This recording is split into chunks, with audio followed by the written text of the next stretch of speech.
More than 23,000 children will age out of the U.S. foster care system every year.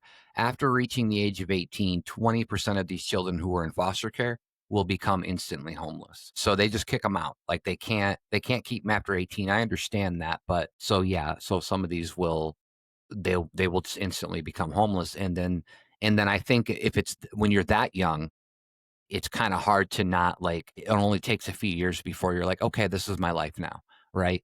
And that's the mindset. Only one out of every two foster kids who age out of the system will have some form of gainful employment by the age of 24. That's a pretty kind of a shocking stat to me. But also, I don't know how much of that has to do with just being in the foster system. I've heard good things and bad things about the foster system as well. There is less than a 3% chance for children who have aged out of foster care to earn a college degree at any point in their life. Less than 3%. 7 out of 10 girls who age out of the foster care system will become pregnant before the age of 21. That's a high number. That's insane to me. The percentage of children who age out of the foster care system and still suffer from the direct effects of PTSD is 25%. Tens of thousands of children in the foster care system were taken away from their parents after extreme abuse. A lot of these people that are being putting in the system are because their parents abused them in one way or another, which is already adding to their mental health issues. And how we talked before, how 50% of mental health issues are by the age of 14, and this would probably be a great contributor to that.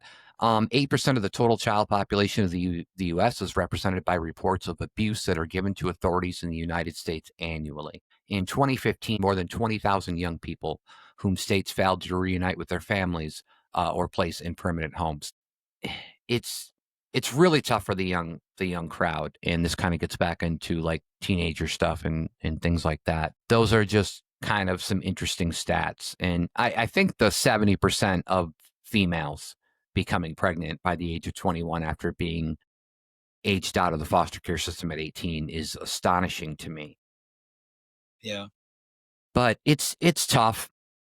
Hearing you say that too is also sad. It's not just even if you're not empathetic and you really are just being selfish about, maybe you're thinking about America or your society or the economy, right? So 20% of these people that are instantly homeless, it's like as a society, we're missing out on all these people becoming sort of producers and contributors, entrepreneurs, thinkers, creators. We're missing out on the possibility, the potential of all these people when you become homeless and then you're on sort of this pipeline to maybe having some sort of substance abuse problem or having some sort of mental break that does that takes maybe a minor underlying predisposition towards depression, anxiety, or whatever it might be, and then just exasperating it to the point where it's out of your control. As a society, we all miss out on the potential of that human being in the benefit they could have provided everybody, because you don't know what possibilities lives within each person.